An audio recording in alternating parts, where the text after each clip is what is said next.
ഷിരൂരിലെ രക്ഷാദൗത്യം തുടരുകയാണ്. വിശദാംശങ്ങളുമായി നമ്മുടെ റിപ്പോർട്ടേഴ്സ് തുടരുന്നു. ഷഫീദ് റാവുത്തറിലേക്കാണ് ആദ്യം. ഷഫീദ്, 3 തരത്തിലുള്ള സാധ്യതകളെക്കുറിച്ചാണ് പരിശോധിച്ചുകൊണ്ടിരുന്നത്. ഒരു വശത്തെ ഈ ബൂം എക്സ്കവേറ്ററുകൾ തിട്ടയ്ക്കടുത്തുള്ള മണ്ണ് നീക്കി പുഴയുടെ ആ ഒരു മേഖല ക്ലിയറാക്കി കൊടുക്കുന്നു. മറ്റൊന്ന്, നാവികസേനാംഗങ്ങൾക്ക് പരിശോധിക്കാനുള്ള ഒരു സാഹചര്യമുണ്ടോ എന്ന് നോക്കുന്നു. 3 ഐബോർഡ് ഉപയോഗിച്ചുള്ള പരിശോധന. ഇതിൽ ഒരു ഘട്ടം നടക്കുന്നുണ്ട്. മറ്റ് 2 ഘട്ടങ്ങളുടെ സൂചനകളാണ് പരിശോധിച്ചുകൊണ്ടിരിക്കുന്നത്.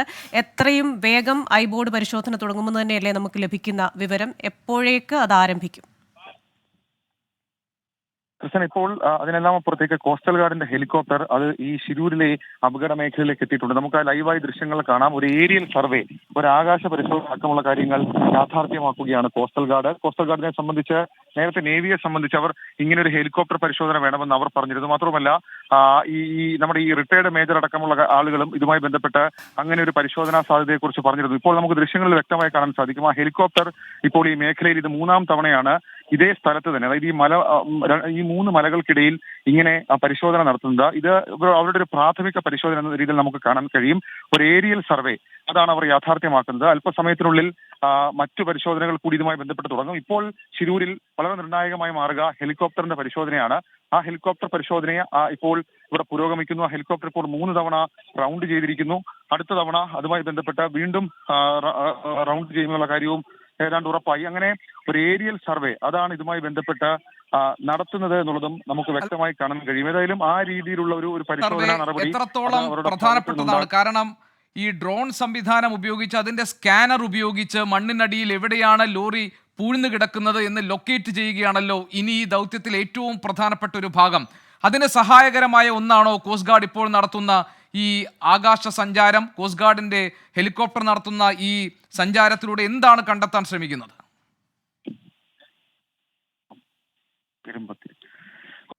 കാരണം ഇത് നമ്മുടെ മുൻപിലുള്ള ഏക പ്രതീക്ഷ, അതായത് ഏക വഴി എന്ന് പറയുന്നത് ഈ ഡ്രോൺ ഉപയോഗിച്ച് ഒരു സർവേ നടത്തുക, അല്ലെങ്കിൽ അതിന്റെ സിഗ്നലുകൾ ലഭിക്കുക. അത് റഡാർ പരിശോധന സമാനമായ സാധനം തന്നെയാണ്. അങ്ങനെ ആ ഡ്രോൺ ഉപയോഗിച്ചുകൊണ്ട് ഈ അണ്ടർമൈൻഡ് ഒബ്ജക്ട് ഡിറ്റക്ഷൻ അത് നടത്തുക. എവിടെയാണ് കറക്റ്റ് ട്രക്ക് കിടക്കുന്നത്, ആ ട്രക്കിൽ എന്തൊക്കെ എലമെന്റുകളുണ്ട്. ഗോപകൃഷ്ണൻ അല്പസമയം മുൻപ് ഇതുമായി ബന്ധപ്പെട്ട് ഈ സംഘത്തിൽ തന്നെയുള്ള ഒരു പ്രധാനപ്പെട്ട ഉദ്യോഗസ്ഥൻ നമ്മളോട് കമ്മ്യൂണിക്കേറ്റ് ചെയ്തൊരു കാര്യം, ഇത് സാധാരണഗതിയിൽ ഒഴുക്കുള്ള ഏതെങ്കിലും പ്രദേശത്തോ അല്ലെങ്കിൽ മണ്ണിനടിയിലോ കിടക്കുന്ന, ഈ വെള്ളത്തിനടിയിലോ കിടക്കുന്ന ഒരു സാഹചര്യമല്ല, മറിച്ച് മൺകൂനകൾ ഉണ്ടാകും, അതിനുമപ്പുറത്തേക്ക് ചെളികളുണ്ട്. അപ്പോൾ സ്ക്യൂബ ചെയ്ത് ആ സംഘത്തിന് അവിടേക്ക് എത്താനുള്ള സാധ്യത അത് വളരെ കുറവാണ്. ആ സാഹചര്യത്തിൽ കൂടിയാണ് ഇപ്പോൾ ഈ ഡ്രോൺ ഉപയോഗിച്ച് പരിശോധന നടത്തുമ്പോൾ ഒരു അത്യാധുനിക സൗകര്യമാണ്. അപ്പോൾ എത്ര മീറ്റർ താഴെ ഏത് ഭാഗത്ത് ഒരു പ്രിസൈസ് ലൊക്കേഷൻ നമുക്ക് കിട്ടും. ആ പ്രിസൈസ് ലൊക്കേഷൻ കിട്ടിക്കഴിഞ്ഞാൽ സ്വാഭാവികമായും ആ ഭാഗം കേന്ദ്രീകരിച്ചുകൊണ്ട് ഒരു താൽക്കാലിക സംവിധാനങ്ങൾ, അത് ഈ വെള്ളത്തിന്റെ ഒഴുക്ക് താൽക്കാലികമായെങ്കിലും വഴിതിരിച്ചു വിടുന്ന രീതിയിലെങ്കിലും എന്തെങ്കിലും കാര്യങ്ങൾ ചെയ്യാം. മാത്രമല്ല ഈ ഒബ്ജക്റ്റ് ലോക്ക് ചെയ്യാം, ആ ട്രക്ക് ലോക്ക് ചെയ്യാം. അതടക്കമുള്ള കാര്യങ്ങൾ എത്രയും പെട്ടെന്ന് ആ നീക്കത്തിലേക്ക് എത്രയും പെട്ടെന്ന് കടക്കണം എന്നുള്ളതാണ് നിലവിൽ ഇപ്പോൾ ഇവർ വിലയിരുത്തുന്ന കാര്യം. ഈ സാഹചര്യവും ഒക്കെ പരിഗണിച്ചുകൊണ്ടും പരിശോധിച്ചുകൊണ്ടുമുള്ള ഒരു തിരച്ചിൽ നടപടി, അതാണ് ഇപ്പോൾ ശിരൂരിൽ പുരോഗമിക്കുന്നത്.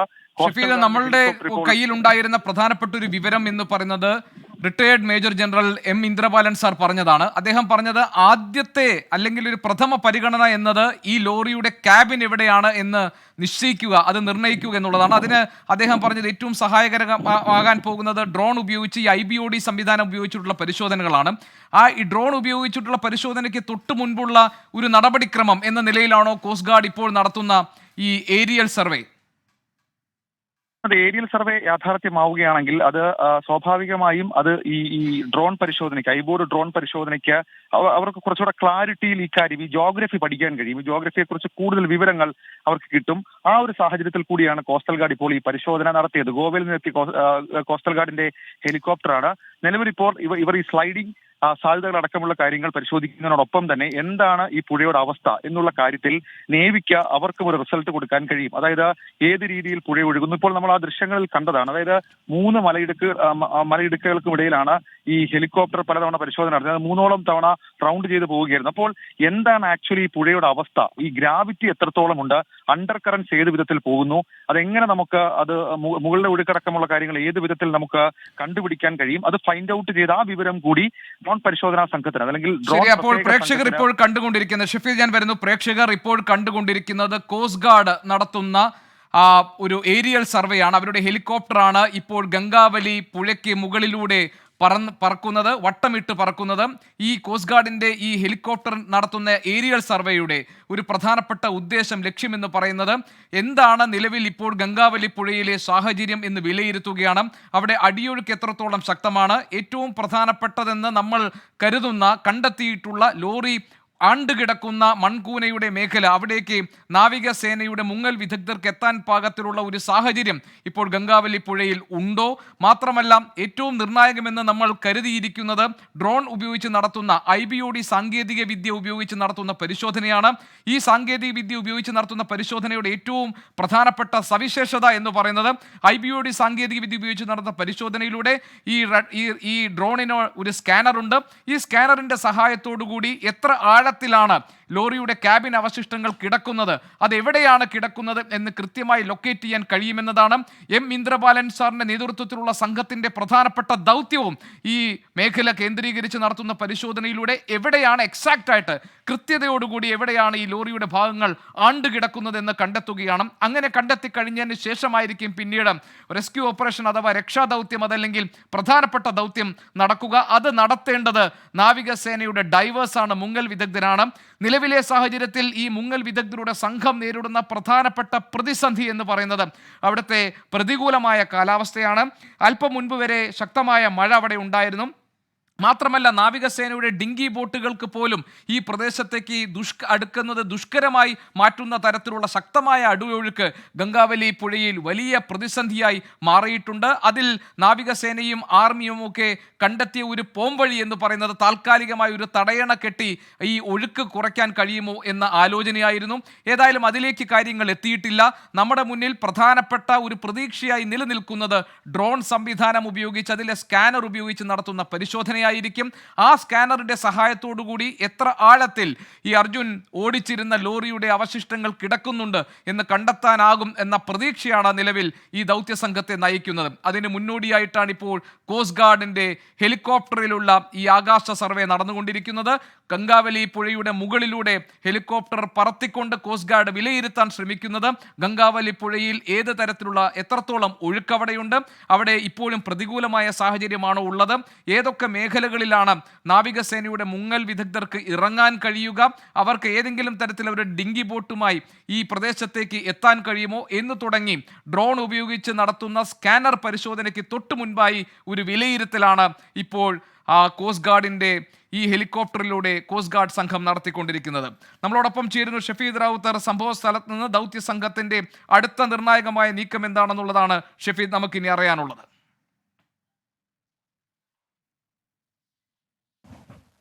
ഗോപികൃഷ്ണൻ, ഇക്കാര്യത്തിൽ ഇനി നമ്മുടെ മുമ്പിൽ രണ്ട് പ്രധാനപ്പെട്ട കാര്യങ്ങൾ, ആ കാര്യങ്ങൾക്ക് വേണ്ടിയിട്ടും അല്ലെങ്കിൽ ആ മൊമെന്റിലേക്കുമാണ് നമ്മൾ പ്രതീക്ഷയോടെ കാത്തിരിക്കുന്നത്. അതിൽ ഒന്നാമത്തെ കാര്യം എന്ന് പറയുന്നത് ഡ്രോൺ പരിശോധനയാണ്. IBOD ഡ്രോൺ പരിശോധന അത് ഉടൻ തന്നെ നടക്കും എന്നുള്ളൊരു സൂചനകൾ ഈ ഘട്ടത്തിൽ പുറത്തു വരുന്നുണ്ട്. ഇത്രയും മണിക്കൂറുകൾ അത് വൈകാനുള്ള കാരണം നമുക്കറിയാം ഗോപികൃഷ്ണൻ. ഇതിൻ്റെ ഡ്രോൺ ബാറ്ററി റെയിൽ മാർഗ്ഗമാണ് എത്തിച്ചത്. അത് എത്തിച്ച ശേഷം പെട്ടെന്ന് തന്നെ ഷിരൂരിലേക്ക് എത്തിച്ചു. ഏതാണ്ട് 1 മണിക്കൂർ മുൻപ് ആ ബാറ്ററി ഇവിടേക്ക് എത്തിച്ചു. അതുമായി ബന്ധപ്പെട്ട എക്യുപ്മെന്റ് അസംബ്ലിംഗ് അതായിരുന്നു നടന്നിരുന്നത്. അതും പൂർത്തിയായി കഴിഞ്ഞിട്ടുണ്ട്. ഇനി ഡ്രോൺ പരിശോധനയാണ്. ഈ ഡ്രോൺ പരിശോധനയിൽ നമുക്ക് കൃത്യമായ ഒരു പ്രിസൈസ് ആക്യുറേറ്റ് ലൊക്കേഷൻ ഇതുമായി ബന്ധപ്പെട്ട ട്രക്കിന്റെ കണ്ടെത്താൻ കഴിയും.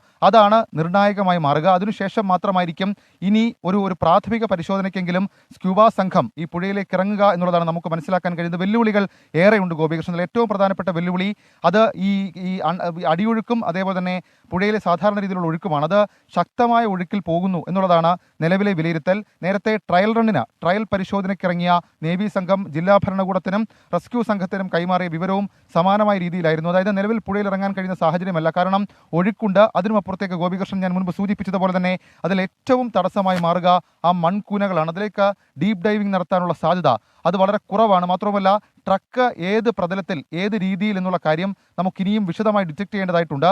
ചെളിയിൽ പുതഞ്ഞ സാഹചര്യത്തിൽ വളരെ ആഴത്തിലാണെങ്കിൽ സ്വാഭാവികമായും ഡീപ്പ് ഡൈവ് നടത്തി അതിലേക്ക് എത്തിപ്പെടാൻ അല്ലെങ്കിൽ ക്യാബിനിലേക്ക് എത്തിപ്പെടാനുള്ള ഒരു ശ്രമം അതിന് തിരിച്ചടിയാകും. പക്ഷേ അതടക്കമുള്ള കാര്യങ്ങളിൽ നമുക്കൊരു ആക്യുറേറ്റ് വിവരം എങ്ങനെയാണ് ഈ ലോറി കിടക്കുന്നത് തലകീഴായി എന്നുള്ള വിവരം ഇന്നലെ കിട്ടിയിരുന്നു. പക്ഷേ അത് ഏത് രീതിയിൽ ക്യാബിൻ ഏത് ഭാഗത്ത് ഏത് രീതിയിൽ ഡൈവ് ചെയ്താൽ ആ ക്യാബിൻ്റെ ഭാഗത്തേക്ക് എത്താൻ കഴിയും ഇതടക്കമുള്ള വിവരങ്ങൾ അത് ഈ ഡ്രോൺ പരിശോധന, ഐബോർഡ് ഡ്രോൺ പരിശോധനയ്ക്ക് ശേഷം മാത്രമായിരിക്കും, ആ സിഗ്നലുകൾ ഡീകോഡ് ചെയ്ത് മാത്രമായിരിക്കും നമുക്ക് കിട്ടുക.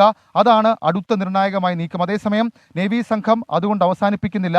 നിലവിലിപ്പോൾ ഈ അണ്ടർ കറന്റ് അടക്കമുള്ള കാര്യങ്ങൾ തടസ്സമാകുന്നു എന്നുള്ള വിലയിരുത്തൽ അവർക്കുണ്ടെങ്കിൽ കൂടി അടുത്ത ഘട്ടത്തിൽ ഇപ്പോൾ മഴയില്ല, ഇപ്പോൾ ഈ പ്രദേശത്ത് ശിലൂർ പ്രദേശത്ത് മഴയില്ല, അതൊരു അനുകൂല സാഹചര്യമാണ്. പക്ഷേ അത് വൈകുന്നേരം വരെ അങ്ങനെ തുടരുമോ എന്നുള്ളത് ഏറ്റവും ശ്രദ്ധേയമായിട്ടുള്ള കാര്യം. ഓറഞ്ച് അലേർട്ട് അടക്കമുള്ള കാര്യങ്ങൾ ഇവിടെ നിലനിൽക്കുന്നുണ്ട്. അപ്പോൾ മഴ സാധ്യതയുണ്ട്. കഴിഞ്ഞ ദിവസങ്ങളിലൊക്കെ നമ്മൾ കണ്ട മഴ സാധ്യത ഇനിയും തുടരും.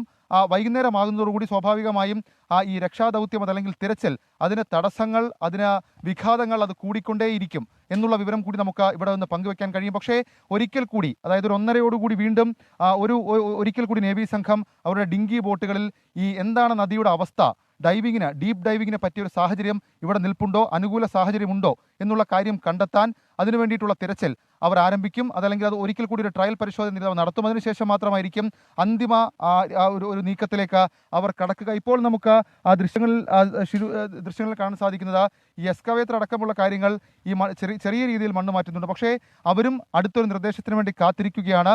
ഒരു അടിയന്തര യോഗം ഇതുമായി ബന്ധപ്പെട്ട് വീണ്ടും ചേരും. അത് ഈ റെസ്ക്യൂ ടീമിന്റെ തലവന്മാരായിട്ടുള്ള ആളുകളും അതേപോലെ തന്നെ ജില്ലാ ഭരണകൂടവുമായി ബന്ധപ്പെട്ട ആളുകളും സെക്രട്ടറി റാങ്കിൽ, കർണാടക സർക്കാരിന്റെ സെക്രട്ടറി റാങ്കിൽ ഉൾപ്പെട്ട ചില ഉദ്യോഗസ്ഥരടക്കമുള്ള ആളുകൾ ഇവിടേക്ക് എത്തും. അവരായിരിക്കും പരിശോധന ഈ യോഗം ചേരുക. ആ യോഗത്തിലായിരിക്കും ഉച്ചയോടുകൂടി എങ്ങനെ അടുത്ത ഷിഫ്റ്റ് എങ്ങനെ, അതായത് ഈ റെസ്ക്യൂ തിരച്ചിലുമായി ബന്ധപ്പെട്ട് അടുത്ത ഷിഫ്റ്റ് ഏത് രീതിയിൽ എന്നുള്ള കാര്യത്തിൽ ഒരു തീരുമാനമെടുക്കുകയുള്ളൂ. ഏതായാലും കർണാടക സർക്കാർ അവർക്ക് ചെയ്യാൻ കഴിയാവുന്നതിൻ്റെ പരമാവധി മനുഷ്യസാധ്യമായതെല്ലാം ചെയ്യുന്നുണ്ട്. പക്ഷേ അക്കാര്യത്തിൽ വില്ലനാകുന്നത് പ്രകൃതിയാണ്.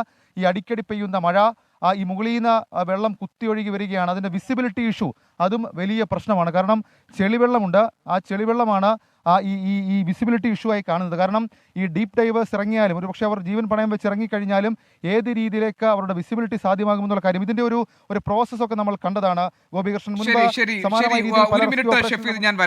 ഞാൻ എസ് വിജയകുമാറിലേക്ക് കൂടി ഒന്ന് പോകട്ടെ. വിജയകുമാർ, ഇതിനകത്ത് ഏറ്റവും സുപ്രധാനമായിട്ടുള്ളത് ഈ ദൗത്യ സംഘത്തിന് നേതൃത്വം കൊടുക്കുന്ന എം ഇന്ദ്രപാലൻ സാർ നേരത്തെ പറഞ്ഞൊരു കാര്യമാണ്. ഈ ദൗത്യം തുടങ്ങിക്കഴിഞ്ഞാൽ, അതായത് എവിടെയാണ് ലോറി എന്ന് കൃത്യമായി ലൊക്കേറ്റ് ചെയ്യാൻ കഴിഞ്ഞാൽ 2 മണിക്കൂറിനകത്ത് ഈ ദൗത്യം വിജയം കാണാൻ കഴിയുമെന്നതാണ്. പക്ഷേ ഇപ്പോഴും നമ്മുടെ മുന്നിലുള്ള ഏറ്റവും വലിയ വെല്ലുവിളി എന്ന് പറയുന്നത് കാലാവസ്ഥ പ്രതികൂലമാണ്. അടിയൊഴുക്ക് ശക്തമായതുകൊണ്ട് തന്നെ നാവികസേനയുടെ മുങ്ങൽ വിദഗ്ധർക്ക് ആത്മവിശ്വാസത്തോടുകൂടി ലോറി ഉണ്ട് എന്ന് കരുതുന്ന സ്ഥലത്തേക്ക് എത്തിപ്പെടാൻ കഴിയുന്നില്ല എന്നുള്ളതാണല്ലോ.